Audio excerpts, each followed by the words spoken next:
जय हिंद दोस्तों, आपका स्वागत है मेरे YouTube channel one step with me में। दोस्तों, इस वीडियो के श्रृंखला में हम मार्क्समैन का जो सब्जेक्ट वाइज टेस्ट दिया गया है, जिसमें टोटल 67 टेस्ट हैं, मैं उस श्रृंखला को इसमें शुरू करने जा रहा हूं, जो कि बीपीएससी और सीडीपीओ ओरिएंटेड होगा और आपको अधिक से अधिक क्वेश्चन का प्रैक्टिस कराना मुख्य उद्देश्य होगा, जो कि कम समय में आप मैक्सिमम क्वेश्चन को आप रिविजन कर पाएंगे। तो चलिए दोस्तों, शुरुआत करते हैं इस श्रृंखला के पहला क्वेश्चन से।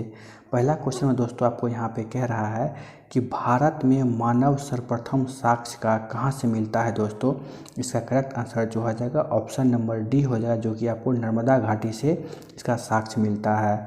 उसके बाद दोस्तों बात कर लें क्वेश्चन नंबर 2 में। क्वेश्चन नंबर 2 में आपको कह रहा है कि उस स्थान का नाम बताइए जहां से प्राचीनतम स्थायी जीवन के प्रमाण मिले हैं। इसका करेक्ट आंसर दोस्तों ऑप्शन नंबर डी हो जाएगा, जो कि मेहरगढ़ से प्राप्त हुए हैं। बात करें क्वेश्चन नंबर 3 की। इसमें आपको कह रहा है खाद्यान्नों की कृषि सर्वप्रथम प्रारंभ हुई थी कहाँ से। दोस्तों, इसका correct answer option number C हो जाएगा, जो कि पूरा पाषाण काल से शुरू हुई थी। बात कर रहे हैं क्वेश्चन नंबर आपको 4 की। इसमें आपको कह रहा है कि मानव द्वारा सर्वप्रथम प्रयुक्त अनाज था, तो वो अनाज था दोस्तों जौ। जौ को ही मानव द्वारा सर्वप्रथम जो है प्रयुक्त किया गया है। बात कर लें क्वेश्चन नंबर 5 में। इसमें आपको कह रहा है भारतीय उपमहाद्वीप में कृषि के प्राचीनतम साक्ष्य प्राप्त हुए थे कहाँ से। Correct answer option number B हो जाएगा, जो कि होगा लहुरा देव से प्राप्त हुए थे। कहाँ से हुए थे? लहुरा देव से प्राप्त हुए थे। अगला क्वेश्चन नंबर देख लेते हैं, जो कि 6 नंबर में आपको दिया गया है। यह कह रहा है निम्नलिखित में से किसको चेकोलिथिक युग भी कहा जाता है। दोस्तों, इसका करेक्ट आंसर हो जाएगा ऑप्शन नंबर सी, जो कि है ताम्र पाषाण युग को जो है चेकोलिथिक युग भी कहा जाता है। दोस्तों, अब बात करें दोस्तों क्वेश्चन नंबर 7 में। क्वेश्चन नंबर 7 में आपको कह रहा है कि निम्न में से किस एक पुरास्थल से पाषाण संस्कृति से लेकर हड़प्पा सभ्यता तक की संस्कृति के अवशेष प्राप्त हुए हैं। दोस्तों, तो इसका करेक्ट आंसर हो जाएगा ऑप्शन नंबर बी, जो कि है मेहरगढ़ से प्राप्त हुए हैं। बात कर लें क्वेश्चन नंबर 8 में। तो इसमें आपको कह रहा है नावदा टोली का उत्खनन किसने किया था। दोस्तों, तो इसका करेक्ट आंसर हो जाएगा ऑप्शन नंबर सी, एच.डी. सांकालिया के द्वारा ही नावदा टोली का जो है उत्खनन किया गया था। बात कर रहे हैं क्वेश्चन नंबर 9 की। तो क्वेश्चन नंबर 9 में दोस्तों आपको कह रहा है कि नावदा टोली किस राज्य में अवस्थित है। तो इसका करेक्ट आंसर दोस्तों हो जाएगा ऑप्शन नंबर डी, जो कि है मध्य प्रदेश में नावदा टोली अवस्थित है।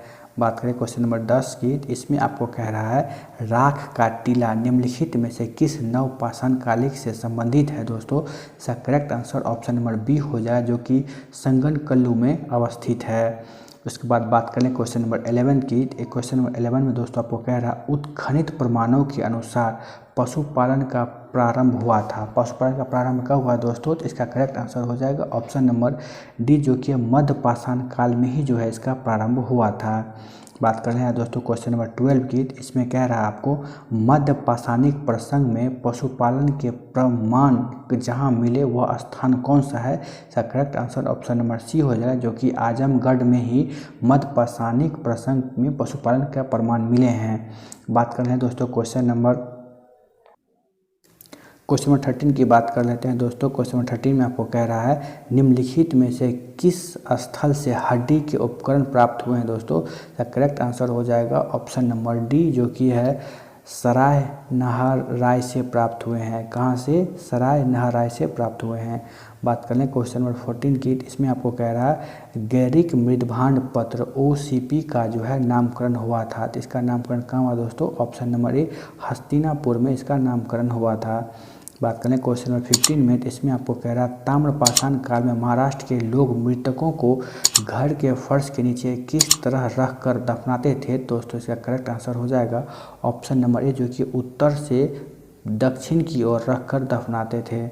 बात करें क्वेश्चन नंबर 16 की। तो इसमें दोस्तों आपको कह रहा है निम्नलिखित में से किस स्थान पर मानव के साथ कुत्ते को दफनाए जाने का साक्ष्य मिला है। दोस्तों, तो इसका करेक्ट आंसर हो जाएगा ऑप्शन नंबर ए, जो कि है बुर्ज होम। बात करें दोस्तों, इसके बाद जो चैप्टर आ रहा है वो आपको आ रहा है सैंधव सभ्यता एवं संस्कृति से, और इसका पहला क्वेश्चन नंबर है दोस्तों 17। इसमें कह रहा है हड़प्पा निम्नलिखित में से किस सभ्यता से संबंध है। दोस्तों, इसका correct answer option number B हो जाएगा, जो कि सिंधु घाटी सभ्यता से संबंधित है। बात कर लें क्वेश्चन नंबर 18 की बात कर लेते हैं दोस्तों। क्वेश्चन नंबर 18 में आपको कह रहा है सिंधु सभ्यता संबंधित है। क्या कह रहा है? सिंधु सभ्यता संबंधित है किससे? आदि ऐतिहासिक युग से ही सिंधु सभ्यता संबंधित है।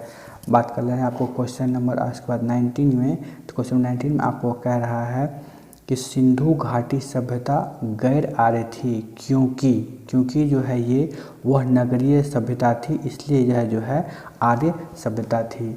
बात कर रहे हैं क्वेश्चन नंबर 20 की। क्वेश्चन नंबर 20 में आपको कह रहा है सिंधु घाटी सभ्यता को आर्यों से पूर्व की रखे जाने का महत्वपूर्ण कारक क्या है? तो इसका correct answer option number D है, जो कि मृदभांड के कारण ही इसको पूर्व का रखा गया है। बात करें क्वेश्चन नंबर 21 में, इसमें है कि भारत में चांदी की उपलब्धता के प्राचीनतम साक्ष्य मिले हैं कहाँ से? इसका correct answer option number A हो जाए, जो कि हड़प्पा संस्कृति से ही प्राप्त हुए हैं। बात कर लें क्वेश्चन नंबर 22 में। इसमें आपको कह रहा है हड़प्पा में मिट्टी के बर्तनों पर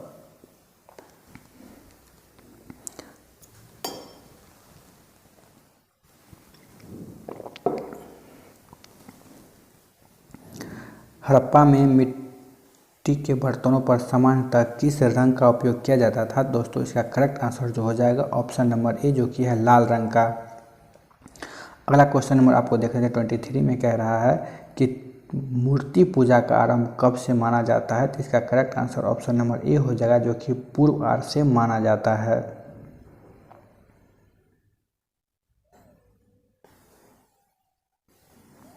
बात करें क्वेश्चन 24 में, इसमें कह रहा है निम्नलिखित में पशुओं में से किस एक का हड़प्पा संस्कृति में कोई पाई मोहरों और टेराकोटा कलाकृतियों में निरूपण नहीं हुआ था? दोस्तों तो इसका correct answer option number A हो जाएगा, जो कि है गाय। अगला क्वेश्चन देख लेते हैं, जिसमें आपको कह रहा है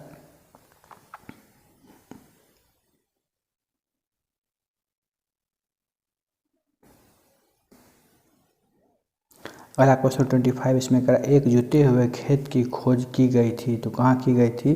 correct answer option number B हो जाएगा, जो कि है कालीबंगा में।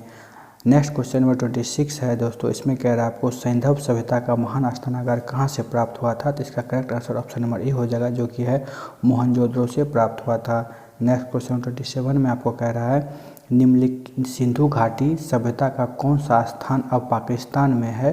इसका करेक्ट आंसर दोस्तों हो जाएगा ऑप्शन नंबर बी, जो कि है हड़प्पा। बात कर रहे हैं क्वेश्चन नंबर 28 में। तो इसमें आपको कह रहा है रंगपुर जहां हड़प्पा की समकालीन सभ्यता थी, वो उसका करेक्ट आंसर हो जाएगा ऑप्शन नंबर सी, जो कि है सौराष्ट्र में है।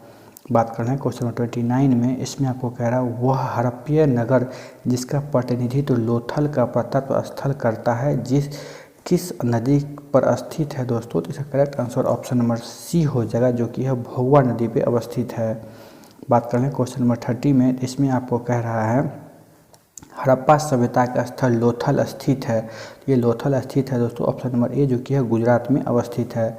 बात कर रहे हैं क्वेश्चन नंबर 31 की। इसमें आपको कह रहा है कि सिंधु घाटी सभ्यता का पत्तन नगर था, वो कौन सा था? ऑप्शन नंबर सी, जो कि है लोथल जो है पत्तन नगर था। बात कर रहे हैं क्वेश्चन नंबर 32 में। तो इसमें आपको कह रहा है भारत का सबसे बड़ा हड़प्पन पुरास्थल कौन सा है? इसका करेक्ट आंसर हो जाएगा ऑप्शन नंबर डी, जो कि राखी गढ़ी जो है। बात कर रहे हैं क्वेश्चन नंबर 33 में। तो इसमें कह रहा है आपको सिंधु घाटी के लोग विश्वास करते थे, तो किस विश्वास करते थे? तो ये लोग जो है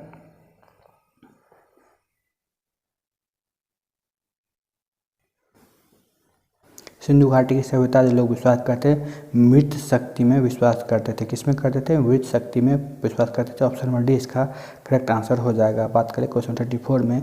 सिंधु घाटी के लोग पूजा करते थे, किसकी पूजा करते थे? तो ये पशुपति की पूजा करते थे। ऑप्शन नंबर इसका करेक्ट आंसर हो जाएगा। बात करें क्वेश्चन नंबर 35 में। मोहनजोदड़ो एवं हड़प्पा के पुरातात्विक खुदाई के प्रभारी कौन थे? तो correct answer option number B हो जाएगा, सर जॉन मार्शल जो है इनके पुरातात्विक खुदाई के प्रभारी थे, जो मोहनजोदड़ो और हड़प्पा के किए थे। बात कर रहे हैं क्वेश्चन नंबर आपको 36 में। इसमें आपको कह रहा है कि सिंधु सभ्यता की विकसित सभ्यता में निम्नलिखित में से किस सभ्यता से घरों में कुओं के अवशेष मिले हैं? तो इसका करेक्ट आंसर हो जाएगा दोस्तों ऑप्शन नंबर डी, जो कि है मोहनजोदड़ो से मिले हैं। बात करें क्वेश्चन नंबर 37 में। इसमें कह रहा है आपको सर्वप्रथम मानव ने निम्न धातु का उपयोग किया था, तो इसका करेक्ट आंसर हो जाएगा दोस्तों ऑप्शन नंबर सी, जो कि है तांबा का सबसे प्रथम उपयोग किया था। बात कर लें क्वेश्चन नंबर 38 में, तो इसमें आपको कह रहा है हड़प्पा कालीन स्थलों में अभी तक किस धातु की प्राप्ति नहीं हुई, तो इसका करेक्ट आंसर हो जाएगा ऑप्शन नंबर डी, जो कि लोहा की अभी तक प्राप्ति नहीं हुई है। क्वेश्चन नंबर 13 में है कि निम्न में से कौन सा स्थल घग्गर और उसकी सहायक नदियों की घाटी में स्थित है, तो इसका करेक्ट आंसर हो जाएगा आपको ऑप्शन नंबर डी, जो कि है बनावली। बात करें क्वेश्चन नंबर 40 में, तो इसमें आपको कह रहा है धौलावीरा जिस राज्य में स्थित है वह है, तो धौलावीरा किस राज्य में स्थित है, तो आपको ये गुजरात राज्य में स्थित है, option number A correct answer हो जाएगा। बात कर ले रहे हैं आपको क्वेश्चन नंबर 41 में, इसमें आपको कह रहा है हड़प्पन संस्कृति के संदर्भ में शैलकृत स्थापत्य के प्रमाण कहाँ से मिले हैं, तो इसका करेक्ट आंसर हो जाएगा दोस्तों ऑप्शन नंबर बी, जो कि है धौलावीरा से प्राप्त हुए हैं। बात करें क्वेश्चन 42 में, तो इसमें करा एक उन्नत जल प्रबंधन व्यवस्था का साक्ष्य प्राप्त हुआ कहाँ से, तो इसका correct answer option number B होगा, जो कि धौलावीरा से उन्नत जल प्रबंधन व्यवस्था का साक्ष्य प्राप्त हुआ है। बात करें क्वेश्चन नंबर 43 में, तो इसमें कह रहा है आपको हड़प्पन स्थल सनौली के अभी हाल ही में उत्खनन से प्राप्त हुए हैं, तो इसका correct answer option number A हो जाएगा, मानव संसाधन प्राप्त हुए हैं। बात कर लें क्वेश्चन नंबर 44 में, तो इसमें कह रहा है वस्त्रों के लिए कपास की खेती का आरंभ सबसे पहले किया गया था, correct answer option number D है, जो कि भारत में ही किया गया था। बात करें क्वेश्चन नंबर 45 में, इसमें आपको कह रहा है निम्न स्थानों में से किस एक स्थान पर सिंधु घाटी सभ्यता से संबंध विख्यात वृषभ मुद्रा प्राप्त हुई थी, तो इसका करेक्ट आंसर हो जाएगा ऑप्शन नंबर डी, जो कि है मोहनजोदड़ो से प्राप्त हुई थी। बात करें क्वेश्चन नंबर 46 में, इसमें आपको कहा निम्नलिखित में से किस पशु का अंकन हड़प्पा संस्कृति के मोहरों पर नहीं मिलता है, तो इसका करेक्ट आंसर दोस्तों हो जाएगा ऑप्शन नंबर सी, जो कि घोड़ा का अंकन मोहरों पर नहीं मिलता है। बात कर ले रहे हैं आपको क्वेश्चन नंबर 47 में, क्वेश्चन 47 में आपको कह रहा है किस पशु के अवशेष सिंधु घाटी सभ्यता से प्राप्त नहीं हुए हैं, तो correct answer option number B हो जाएगा, जो कि है घोड़ा का अवशेष प्राप्त नहीं हुए हैं। बात करें क्वेश्चन नंबर 48 में, तो इसमें आपको कह रहा है मृन पट्टिका का पर उत्कीर्ण सिंह युक्त देवता की कृति प्राप्त हुई है कहाँ से, इसका करेक्ट आंसर ऑप्शन नंबर हो जाएगा बी, जो कि है कालीबंगा से प्राप्त हुई है। बात कर लेंगे क्वेश्चन नंबर आपको 49 में, तो इसमें आपको कह रहा है निम्नलिखित में से कौन सी सभ्यता नील नदी के तट पर पनपी थी, दोस्तों इसका करेक्ट आंसर जो हो जाएगा ऑप्शन नंबर डी हो जाएगा। इसका correct answer option number D होगा, जो कि मिस्र की सभ्यता है। बात कर रहे हैं क्वेश्चन नंबर 50 की, तो क्वेश्चन नंबर 50 में दोस्तों कह रहा है कि लेखन कला, क्या कह रहा है, लेखन कला की उचित प्रणाली विकसित करने वाली सर्वप्रथम प्राचीन सभ्यता कौन थी, तो इसका correct answer option number C हो जाएगा, जो कि है सुमेरियन। अब जो दोस्तों इसमें क्वेश्चन आएगा वो आएगा वैदिक काल से संबंधित क्वेश्चन आएगा, और इसका पहला क्वेश्चन 51 है। देखते हैं इसमें क्या है, आर्य शब्द इंगित करता है, तो आर्य शब्द दोस्तों किसको इंगित करता है, कि श्रेष्ठ वंश को इंगित करता है, ऑप्शन नंबर डी इसका करेक्ट आंसर हो जाएगा। बात कर लें क्वेश्चन 52 में, तो इसमें आपको कह रहा है क्लासिकीय संस्कृत में आर्य शब्द का अर्थ क्या होता है दोस्तों, तो इसका करेक्ट आंसर हो जाएगा ऑप्शन नंबर डी, एक उत्तम व्यक्ति का अर्थ होता है। बात करें क्वेश्चन 53 में, तो इसमें कह रहा है आपको सबसे पुराना वेद कौन सा है, तो इसका correct answer option number B होगा, जो कि ऋग्वेद जो है सबसे पुराना वेद है। बात करें क्वेश्चन नंबर 54, इसमें कह रहा है त्रयी नाम क्या है, त्रयी नाम से संबंधित जो है ये 3 वेदों का है, त्रयी किसको बोलते हैं, 3 वेदों को जो है त्रयी बोला जाता है। बात करें क्वेश्चन नंबर 55 में, इसमें आपको कह रहा है निम्नलिखित 4 वेदों में से किस एक में जादुई माया और वशीकरण का वर्णन मिलता है, तो इसका करेक्ट आंसर हो जाएगा ऑप्शन नंबर सी, जो कि अथर्ववेद में ही जो है सो जादुई माया और वशीकरण का वर्णन मिलता है। बात कर लें क्वेश्चन 56 में, ऋग्वेद में डैश ऋचाएँ हैं, तो इसका करेक्ट आंसर दोस्तों हो जाएगा ऑप्शन नंबर ए, जो कि 1028 ऋचाएँ हैं। बात करें क्वेश्चन 57 में, तो इसमें आपको कह रहा है ऋग्वेद का कौन सा मंडल पूर्णतः सोम को समर्पित है, तो इसका करेक्ट आंसर दोस्तों हो जाएगा वो है ऑप्शन नंबर सी, इसका करेक्ट आंसर हो जाएगा, जो कि है 9वां मंडल, जो कि सोम को समर्पित है। बात करें क्वेश्चन 58 में, इसमें कहीं यज्ञ संबंधी विधि विधाओं को पता चलता है किससे, इसका करेक्ट आंसर हो जाएगा ऑप्शन नंबर डी, जो कि यजुर्वेद से संबंधित जो है यज्ञ से संबंधित है। बात कर लें क्वेश्चन 59 में, इसमें आपको कह रहा है भारत के किस स्थल की खुदाई से लौह धातु के प्रचलन के प्राचीनतम प्रमाण मिले हैं, तो करेक्ट आंसर होगा ऑप्शन नंबर बी, जो कि अंतरजी खेरा से ही प्राप्त हुए हैं। बात कर लें क्वेश्चन नंबर आपको 60 से। इसमें आपको कह रहा है कि उपनिषद पुस्तकें हैं, क्या कह रहा है, उपनिषद पुस्तक हैं तो वो है दर्शन पर। किस पे हैं, दर्शन पर। ऑप्शन नंबर डी इसका करेक्ट आंसर होगा। बात करें क्वेश्चन नंबर 61 में, तो इसमें कह रहा है आपको निम्नलिखित में से किस एक वैदिक साहित्य में मोक्ष की चर्चा मिलती है, तो इसका करेक्ट आंसर दोस्तों हो जाएगा ऑप्शन नंबर डी, जो कि उपनिषद में मोक्ष की चर्चा मिलती है। बात करें क्वेश्चन नंबर 62 में, तो इसमें आपको कह रहा है अध्यात्म ज्ञान के विषय में नचिकेता और यम का संवाद किस उपनिषद में प्राप्त होता है दोस्तों, तो इसका correct answer option number C हो जाएगा, जो कि कठोपनिषद में इसका संवाद का उपनिषद प्राप्त होता है। Option number C correct answer होगा। बात करें क्वेश्चन नंबर 63 में, इसमें क्या उपनिषद काल के राजा अश्वपति शासक थे, तो अश्वपति शासक कहाँ के थे दोस्तों, तो वो केकई के शासक थे, केकई के शासक थे। ऑप्शन बी करेक्ट आंसर होगा। बात करें क्वेश्चन नंबर 64 की। क्वेश्चन नंबर 64 में दोस्तों कह रहा है आरंभिक वैदिक साहित्य में सर्वाधिक वर्णित नदी कौन सी है, तो correct answer option number A है, जो कि सिंधु नदी सबसे वर्णित नदी है। बात करें क्वेश्चन नंबर 65 में, इसमें कह रहा वैदिक नदी अस्कनी की पहचान निम्नलिखित नदियों में से किस एक के साथ की जाती है दोस्तों, इसका करेक्ट आंसर हो जाएगा ऑप्शन नंबर सी, जो कि चेनाब नदी के रूप में की जाती है।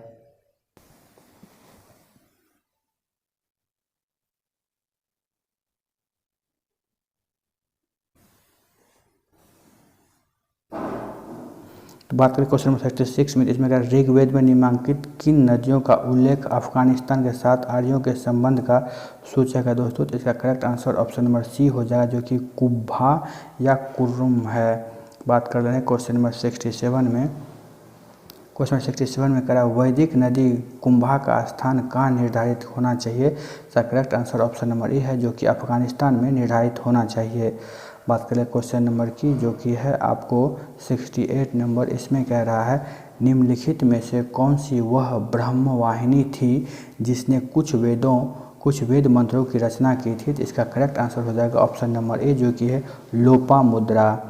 बात कर ले रहे हैं आपको क्वेश्चन नंबर 69 की। तो इसमें कह रहा है ऋग्वैदिक काल में निष्क शब्द का प्रयोग एक आभूषण के लिए होता था, किंतु परवर्ती काल में उसका प्रयोग किस अर्थ में हुआ है, तो इसका करेक्ट आंसर जो हो जाएगा ऑप्शन नंबर डी, जो कि है सिक्का के रूप में हुआ है।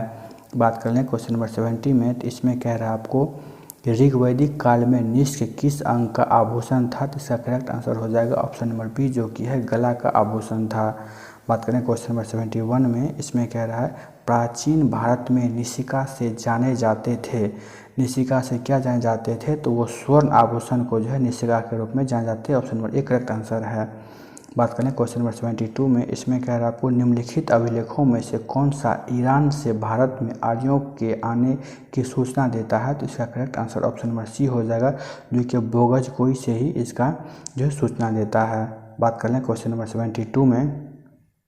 इसमें कह रहा है जिस ग्रंथ में पुरुष मेद का उल्लेख हुआ है वह कौन सा है दोस्तों, वह है आपको शतपथ ब्राह्मण में ही जो है पुरुष मेद का जो है उल्लेख हुआ है। बात करें क्वेश्चन नंबर 74 में। तो इसमें आपको कह रहा है कि उत्तर वैदिक काल में निम्नलिखित में से किसको, क्या कह रहा है, उत्तर वैदिक काल में निम्नलिखित में से किनको आर्य संस्कृति का धूर समझा जाता है, तो दोस्तों इसका करेक्ट आंसर जो हो जाएगा वो आपको होगा, इसका करेक्ट आंसर दोस्तों हो जाएगा आपको ऑप्शन नंबर ए, जो कि अंग और मगध हो जाएगा। बात करें क्वेश्चन नंबर 75 में। तो गोत्र शब्द का प्रयोग सर्वप्रथम हुआ था, तो गोत्र शब्द का सर्वप्रथम जो है प्रयोग हुआ था ऑप्शन नंबर बी में जो जाएगा ऋग्वेद में ही इसका सबसे पहले प्रयोग हुआ था। बात कर रहे हैं क्वेश्चन नंबर 76 की। इसमें आपको कह रहा है पूर्व वैदिक आर्यों का धर्म प्रमुखता था, पूर्व वैदिक सब प्रमुखता कौन सा था, तो ऑप्शन नंबर सी, जो कि प्राकृति पूजा और यज्ञ जो ही उसका धर्म प्रमुखता था। बात कर ले रहे हैं आपको क्वेश्चन नंबर 77 में। तो इसमें आपको कह रहा है ऋग्वेद काल में जनता निम्न में से मुख्यतः किस में विश्वास करती थी दोस्तों, तो इसका करेक्ट आंसर हो जाएगा ऑप्शन नंबर डी, जो कि बलि एवं कर्मकांड में ही विश्वास करती थी। बात कर लें क्वेश्चन नंबर 78 में। इसमें आपको कहा प्रसिद्ध 10 राजाओं का युद्ध किस नदी के तट पर लड़ा गया था, तो इसका correct answer option number D हो जाए, जो कि है प्रोस्ती नदी के तट पर लड़ा गया था। बात करें क्वेश्चन नंबर 79 में। इसमें कहता है निम्न में से किस नदी को ऋग्वेद में मातेत्मा, देवी माता एवं नदीत्मा से संबोधित किया जाता है? तो इसका correct answer option number B है, जो कि सरस्वती को किया जाता है। बात कर लें क्वेश्चन नंबर 80 में, इसमें आपको कहता है उस जनजाति का नाम बतलाइए जो ऋग्वैदिक आर्यों में पंचजन से संबंधित नहीं था। तो इसका correct answer option number D हो जाएगा, जो कि किकट जो है इससे संबंधित नहीं था। बात कर लें क्वेश्चन नंबर 81 में, तो इसमें आपको कह रहा है प्राचीनतम काल में आर्यों के जीविकोपार्जन का मुख्य साधन क्या था? तो इसका correct answer option number B हो जाएगा, जो कि है शिकार।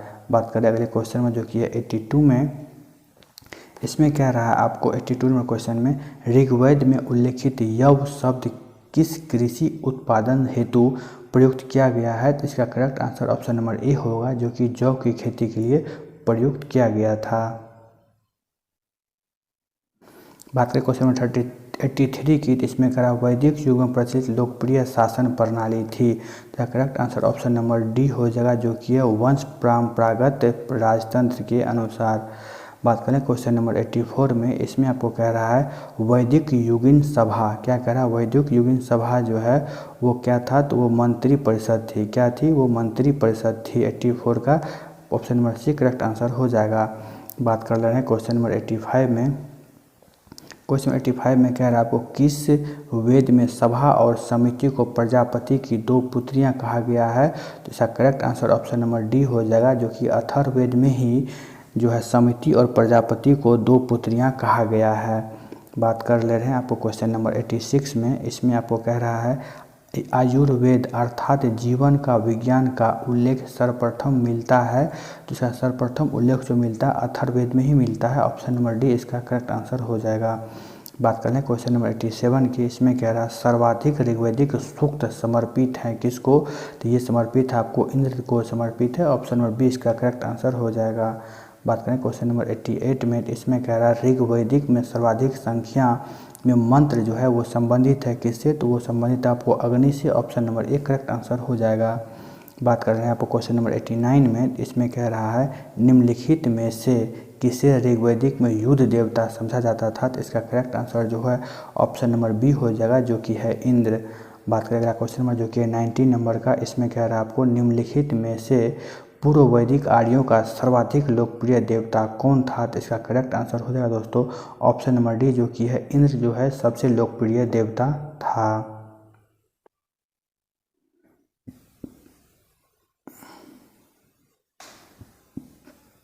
बात करें क्वेश्चन नंबर 91 की, इसमें कहता है गायत्री मंत्र किस पुस्तक में मिलता है? इसका करेक्ट आंसर हो जाएगा ऑप्शन नंबर सी, जो कि ऋग्वेद में मिलता है। बात करें क्वेश्चन नंबर 92 में, इसमें कह रहा है गायत्री मंत्र की रचना किसने की थी? तो इसका करेक्ट आंसर हो जाएगा ऑप्शन नंबर बी, जो कि है विश्वामित्र के द्वारा गायत्री मंत्र की रचना की गई थी। बात करें क्वेश्चन नंबर 93 में, इसमें कह रहा है पुराणों की संख्या कितनी है? तो इसका correct answer option number B हो जाए, जो कि 18 है पुराणों की संख्या। बात करें क्वेश्चन नंबर 94 में, इसमें कह रहा है आपको श्रीमद् भगवत गीता मौलिक रूप से किस भाषा में लिखी गई थी? इसका correct answer option number A होगा, जो कि संस्कृत में मौलिक भाषा के रूप में लिखी गई थी। बात करें क्वेश्चन नंबर 95 में, किस काल में अछूत की अवधारणा स्पष्ट रूप से उद्धत हुई थी? तो इसका करेक्ट आंसर हो जाएगा दोस्तों ऑप्शन नंबर डी, जो कि है धर्मशास्त्र के समय में ही इसका अवधारणा स्पष्ट रूप से उद्धत हुई थी। बात कर लें क्वेश्चन नंबर 96 की, इसमें आपको कह रहा है सत्यमेव जयते शब्द कहाँ से लिया गया है? तो इसका करेक्ट आंसर दोस्तों हो जाएगा ऑप्शन नंबर डी, जो कि मुंडक उपनिषद से लिया गया है सत्यमेव जयते। बात कर रहे हैं क्वेश्चन नंबर 97 में, इसमें आपको कह रहा है ऋग्वेद की मूल लिपि क्या थी? तो ऋग्वेद की मूल लिपि जो थी ब्राह्मी थी। ऑप्शन नंबर डी इसका करेक्ट आंसर है। अगला क्वेश्चन नंबर 98 में है आपको कि अवेस्ता और ऋग्वेद में समानता है। अवेस्ता किस क्षेत्र से संबंधित है? तो correct answer option number B होगा, जो कि ईरान से संबंधित है अवेस्ता। बात करें अगले क्वेश्चन नंबर जो कि है 99 नंबर का, इसमें कह रहा है कि वैदिक काल में किस जानवर का अगण्य माना गया है? तो इसका करेक्ट आंसर जो हो जाएगा ऑप्शन नंबर सी, जो कि है गाय को माना गया है। बात करें क्वेश्चन नंबर 100 के, इसमें का जीविकोपार्जन हेतु वेद वेदांग पढ़ने वाला अध्यापक क्या कहलाता था? तो इसका करेक्ट आंसर दोस्तों हो जाएगा आपको ऑप्शन नंबर सी, जो कि उपाध्याय कहलाता था। अब जो है बौद्ध धर्म से संबंधित क्वेश्चन आ रहे हैं। तो पहला क्वेश्चन इसका आ रहा है 101 में, गौतम बुद्ध का जन्म कब हुआ था? तो इसका correct answer option number A होगा, जो कि 563 ईसा पूर्व में गौतम बुद्ध का जन्म हुआ था। अगला क्वेश्चन नंबर 102 में कह रहा है आपको, गौतम बुद्ध की माँ किस वंश से संबंधित थी? तो इसका correct answer option number D हो जाएगा, जो कि कौल्य वंश से संबंधित थी गौतम बुद्ध की माँ। बात करें अगला क्वेश्चन नंबर 103 में, इसमें कह रहा है आपको बुद्ध का जन्म कहाँ हुआ था? तो इसका correct answer option number B हो जाए, जो कि लुम्बिनी में महात्मा बुद्ध का जन्म हुआ था। बात कर लें क्वेश्चन 104 में, इसमें कह रहा निम्नलिखित में से कौन सा एक अशोक का अभिलेख इस परंपरा की पुष्टि करता है कि गौतम बुद्ध का जन्म लुम्बिनी में हुआ था? तो करेक्ट आंसर दोस्तों हो जाएगा ऑप्शन नंबर डी है, जो कि रुमनदेही का स्तंभ अभिलेख। कौन सा? रुमनदेही का स्तंभ अभिलेख जो है इससे संबंधित है। ऑप्शन नंबर जो है डी इसका करेक्ट आंसर जो है आपको हो जाएगा, रुमनदेही का स्तंभ अभिलेख। बात कर रहे हैं अगले क्वेश्चन नंबर, जो कि आपको 105 में, इसमें कह रहा है आपको निम्नलिखित में से किस राजा के एक अभिलेख से सूचना मिलती है कि शाक्य मुनि बुद्ध का जन्म लुम्बिनी में हुआ था? तो इसका correct answer option number A हो जाएगा, जो कि है अशोक। बात कर लें अगले क्वेश्चन में, जो कि 106 में है, इसमें कह रहा है आपको महात्मा बुद्ध का महापरिनिर्वाण कहाँ हुआ था? तो correct answer option number C हो जाएगा, जो कि कुशीनगर में उसका महापरिनिर्वाण हुआ था। बात करें क्वेश्चन 107 में, महात्मा बुद्ध का महापरिनिर्वाण किसके गणतंत्र में हुआ था? तो इसका correct answer option number A हो जाएगा, जो कि मल्लों के गणतंत्र में हुआ था। नेक्स्ट क्वेश्चन 108 में है, इसमें आपको कह रहा है कि अलार कलाम कौन थे? क्या कह रहा है? अलार कलाम कौन थे? तो इसका करेक्ट आंसर दोस्तों हो जाएगा, वो है, इसका करेक्ट आंसर हो जाएगा ऑप्शन नंबर डी, जो कि है बुद्ध के एक गुरु थे। कौन थे? बुद्ध के एक गुरु थे। बात करें क्वेश्चन नंबर 109 में, इसमें कह रहा है आपको महात्मा बुद्ध ने अपना पहला धर्म चक्र परिवर्तन किस स्थान पर दिया था? इसका correct answer option number B हो जाएगा, जो कि आपको सारनाथ में। उसके बाद क्वेश्चन नंबर 110 देख लेते हैं। इसमें आपको कह रहा है सारनाथ में अपना प्रथम प्रवचन किसने दिया था? तो इसका करेक्ट आंसर हो जाएगा ऑप्शन नंबर सी, जो कि है महात्मा बुद्ध के द्वारा ही सारनाथ में प्रथम वाचन दिया गया था। बात करें क्वेश्चन नंबर 111 की, इसमें आपको कह रहा है बुद्ध ने सर्वाधिक उपदेश दिए थे। तो बुद्ध ने सर्वाधिक उपदेश जो दिए थे वो आपको श्रावस्ती में दिए थे। ऑप्शन नंबर बी इसका करेक्ट आंसर हो जाएगा। बात करें क्वेश्चन 112 में, इसमें कह रहा है बुद्ध कौशाम्बी किसके राज्यकाल में आए थे? तो इसका करेक्ट आंसर दोस्तों हो जाएगा ऑप्शन नंबर बी, जो कि उदयन के काल में आए थे। बात करें क्वेश्चन नंबर 113 की, इसमें आपको कह रहा है कि बुद्ध की मृत्यु के पश्चात प्रथम बौद्ध संगति की अध्यक्षता की गई थी, किसके द्वारा था? तो इसका करेक्ट आंसर होगा ऑप्शन नंबर ए, महाकश्यप के द्वारा इसकी अध्यक्षता की गई थी। बात करें क्वेश्चन 114 में, इसमें आपको कह रहा है कश्मीर में कनिष्क के शासनकाल में जो बौद्ध संगति आयोजित हुई थी उसकी अध्यक्षता निम्नलिखित में से किसने की थी? तो इसका करेक्ट आंसर हो जाएगा दोस्तों ऑप्शन नंबर डी, जो कि वसुमित्र के द्वारा इसकी अध्यक्षता की गई थी। बात करें क्वेश्चन 115 में, इसमें कह रहा है बौद्ध धर्म की महायान शाखा औपचारिक रूप से किसके शासन काल में प्रकट हुई थी? तो इसका correct answer option number D होगा, जो कि कनिष्क के काल में प्रकट हुई थी। बात करें क्वेश्चन 116 में, इसमें आपको कह रहा है किस शासक के काल में चतुर्थ बौद्ध संगति का आयोजन कश्मीर में हुआ था दोस्तों? तो इसका करेक्ट आंसर हो जाएगा ऑप्शन नंबर सी, जो कि है कनिष्क के शासनकाल में हुआ था। बात कर रहे हैं अगले क्वेश्चन नंबर, जो कि 117 का क्वेश्चन 117 में कह रहा प्रथम बौद्ध समिति का आयोजन हुआ था। तो प्रथम बौद्ध समिति का आयोजन हुआ था अजात शत्रु के शासनकाल में ही हुआ था। ऑप्शन नंबर बी इसका करेक्ट आंसर हो जाएगा। बात कर लें क्वेश्चन 118 में, तो इसमें कह रहा आपको निम्नलिखित में से किस नगर में प्रथम बौद्ध सभा आयोजित की गई थी? इसका करेक्ट आंसर दोस्तों हो जाएगा ऑप्शन नंबर सी, जो कि राजगीर में किया गया था। बात करें क्वेश्चन 119 में, तो इसमें आपको कह रहा है निम्न में से किस शासन ने द्वितीय बौद्ध सभा का आयोजन किया गया था? तो इसका correct answer option number B होगा, जो कि है कालाशोक। बात करने का अगला क्वेश्चन 120 में, तो इसमें आपको कह रहा है भारतीय कला में बुद्ध के जीवन के किस घटना का चित्रण मृग संहिता चक्र के द्वारा किया गया है दोस्तों? तो इसका correct answer option number C होगा, जो कि प्रथम उपदेश का किया गया है। बात करें क्वेश्चन 121 में, तो इसमें कह रहा है बोध गया में महाबोधि मंदिर बनाया गया जहाँ पे जो है option number B Gautam Buddha को ज्ञान प्राप्त हुआ था। ऑप्शन नंबर बी जो है करेक्ट आंसर हो जाएगा। नेक्स्ट क्वेश्चन 122 में देख लेते हैं कि बौद्ध धर्म में घोड़ा किसका प्रतीक होता है। तो इसका करेक्ट आंसर दोस्तों हो जाएगा ऑप्शन नंबर सी, जो कि है त्याग का प्रतीक घोड़ा होता है। बात करें क्वेश्चन 123 में, इसमें आपको कह रहा है निम्नलिखित में से कौन सा बौद्ध पवित्र स्थल निरंजना नदी पर स्थित था। तो इसका correct answer option number A हुआ, जो कि है बोध गया। बात करें अगले क्वेश्चन नंबर जो कि 124 है, इसमें आपको कह रहा है बुद्ध के उपदेश किससे संबंधित हैं। तो इसका correct answer option number D हो जाएगा, जो कि है आचरण की शुद्धता व पवित्रता से संबंधित है बुद्ध के उपदेश। बात कर लेंगे क्वेश्चन नंबर आपको 25 की।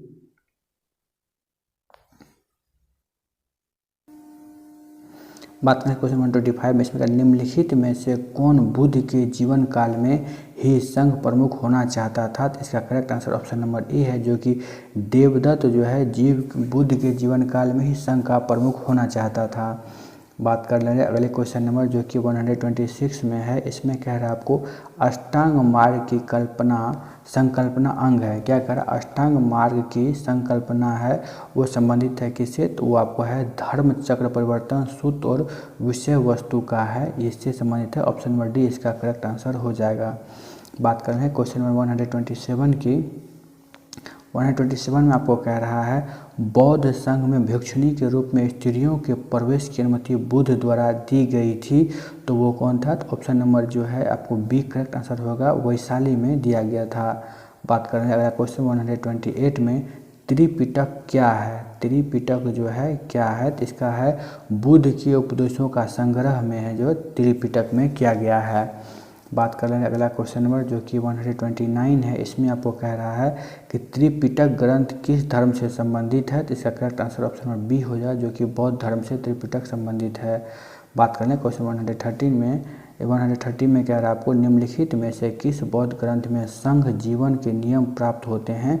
Correct answer option number B हो जाएगा कि विनय पिटक में ही जो इसका जीवन के नियम प्राप्त होते हैं। बात कर रहे हैं क्वेश्चन नंबर 31 में, तो इसमें आपको कह रहा है कि विश्व का सबसे ऊंचा कहाँ जाने वाला विश्व शांति स्तूप बिहार में कहाँ है। इसका correct answer option number C हो जाएगा, जो कि राजगीर में अवस्थित है। बात कर रहे हैं अगला क्वेश्चन नंबर 132 में, इसमें आपको कह रहा है बुद्ध की 80 फीट बड़ी प्रतिमा जो बोध गया में है निर्मित की गई थी। तो इसका करेक्ट आंसर दोस्तों हो जाएगा ऑप्शन नंबर ए, जो कि है जापानियों के द्वारा निर्मित किया गया था। बात कर लें क्वेश्चन नंबर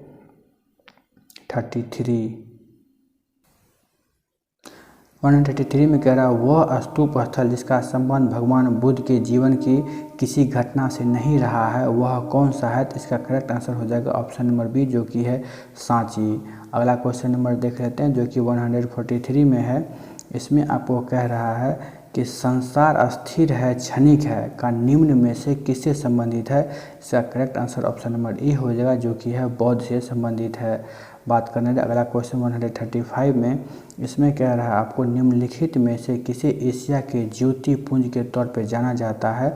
इसका correct answer option number A होगा, जो कि गौतम बुद्ध को एशिया के ज्योति पुंज के तौर पे जाना जाता है। अगला क्वेश्चन 136 है, इसमें कह रहा है आपको बौद्ध धर्म के महायान और हीनयान संप्रदायों में सर्वाधिक मौलिक अंतर निम्नलिखित में से कौन सा है। इसका करेक्ट आंसर हो जाएगा दोस्तों ऑप्शन नंबर सी हो जाएगा, जो कि देवी देवताओं की पूजा से संबंधित है। बात कर रहे हैं क्वेश्चन नंबर 137 में, तो इसमें कह रहा है आपको गौतम बुद्ध को एक देवता का स्थान किस राजा के युग में प्राप्त हुआ था। तो इसका करेक्ट आंसर दोस्तों हो जाएगा ऑप्शन नंबर बी, जो कि है कनिष्क के शासनकाल में ही बुद्ध को एक देवता का स्थान प्राप्त हुआ था। बात करें अगले क्वेश्चन नंबर जो कि है क्वेश्चन नंबर 38 है, इसमें कह रहा है 138 में भारत में पहले जिस मानव प्रतिमाओं को पूजा गया था वह कौन सी थी। तो इसका करेक्ट आंसर हो जाएगा ऑप्शन नंबर सी, जो कि है बुद्ध की मूर्ति को ही पूजा गया था। बात करें क्वेश्चन 139 में, इसमें कह रहा है देश में निम्न में से किसने मूर्ति पूजा की नींव रखी थी। तो इसका correct answer option number B हो जाएगा, जो कि है बौद्ध धर्म ने ही इस मूर्ति पूजा की नींव रखी थी। बात करें क्वेश्चन 140 में, इसमें आपको कह रहा है कि गंधार शैली की मूर्ति कला में बुद्ध के सारनाथ में हुए प्रथम धर्मोपदेश से संबंधित प्रवचन मुद्रा का नाम क्या है। तो इसका करेक्ट आंसर हो जाएगा दोस्तों, इसका correct answer option number C हो जाएगा, जो कि धर्म चक्र परिवर्तन से संबंधित है। बात करें अगला क्वेश्चन जो कि 141 में, इसमें कह रहा है आपको बुद्ध की खड़ी प्रतिमा निम्न में से किस काल में बनाई गई थी। तो इसका correct answer option number B हो जाएगा, जो कि कुषाण काल में ही बनाया गया था। बात कर ले अगले क्वेश्चन 142 में, इसमें कह रहा है आपको भूमि स्पर्श मुद्रा की सारनाथ बुद्ध मूर्ति की संबंधित है। इसका correct answer option number D होगा, जो कि गुप्त काल से संबंधित है। बात कर ले रहे हैं अगले क्वेश्चन नंबर 143 में, इसमें कह रहा है कि महायान बौद्ध धर्म का बोधिसत्व अवलोकितेश्वर को ही किस अन्य नाम से जानते हैं। तो इसका करेक्ट आंसर दोस्तों हो जाएगा ऑप्शन नंबर सी, जो कि है पद्म पानी के नाम से जाने जाते हैं। अगला क्वेश्चन 144 है, इसमें कह रहा है आपको कि प्रथम शताब्दी ईस्वी में किस भारतीय बौद्ध भिक्षुक को चीन भेजा गया था। तो इसका correct answer option number D हो जाएगा, जो कि है नागार्जुन को जो है चीन भेजा गया था। बात कर लें क्वेश्चन 145 में, इसमें कह रहा है शून्यता के सिद्धांत का सर्वप्रथम प्रतिपादन करने वाले बौद्ध दार्शनिक का नाम क्या है। उस बौद्ध दार्शनिक का नाम जो है आपको वो है नागार्जुन, ऑप्शन नंबर ए इसका करेक्ट आंसर हो जाएगा। बात कर लें क्वेश्चन नंबर 146 में, इसमें आपको कह रहा है कि नागार्जुन किस बौद्ध संप्रदाय के थे। तो इसका करेक्ट आंसर दोस्तों हो जाएगा ऑप्शन नंबर सी, जो कि है माध्यमिक संप्रदाय से संबंधित रखते थे। बात कर लें क्वेश्चन 147, इसमें कह रहा है आपको बौद्ध शिक्षा का केंद्र कहाँ है। का करेक्ट आंसर ऑप्शन नंबर ई हो जाए, जो कि विक्रमशिला जो है बौद्ध शिक्षा का केंद्र है। बात कर रहे हैं आपको क्वेश्चन नंबर 148 में, इसमें कह रहा है आपको नालंदा विश्वविद्यालय की स्थापना का युग क्या है। इसका करेक्ट आंसर हो जाएगा ऑप्शन नंबर सी, जो कि है गुप्त युग है। बात कर रहे हैं आपको क्वेश्चन 149 में, इसमें आपको कह रहा है नालंदा विश्वविद्यालय किस लिए विश्व प्रसिद्ध था। तो इसका करेक्ट आंसर ऑप्शन नंबर हो जाएगा सी, जो कि बौद्ध धर्म दर्शन के लिए ही नालंदा विश्वविद्यालय जो विश्व में प्रसिद्ध था। बात करें इस सेट का आखिरी क्वेश्चन, जो कि सबसे लास्ट में है 150 नंबर का, इसमें कह रहा नव नालंदा महाविहार किसके लिए विख्यात है। इसका करेक्ट आंसर हो जाएगा ऑप्शन नंबर सी, जो कि है आपको पाली अनुसंधान संस्थान से संबंधित है। इस प्रकार से दोस्तों हमने पूरे इसमें 150 प्रैक्टिस सेट क्वेश्चन देखे हैं, जो मार्क्समैन प्रैक्टिस सेट से लिया गया है। उम्मीद करते हैं ये आपको रिवीजन के तौर पे बहुत ज़्यादा हेल्पफुल रहेगा, और हमेशा इसमें प्रयास करते हैं कम समय में मैक्सिमम क्वेश्चन को टैकल किया जाए, ताकि आपका अधिक से अधिक रिवीजन हो सके। तो दोस्तों वीडियो पसंद आ रहा है तो लाइक कीजिए, शेयर कीजिए और दोस्तों के साथ शेयर जरूर कीजिए। धन्यवाद।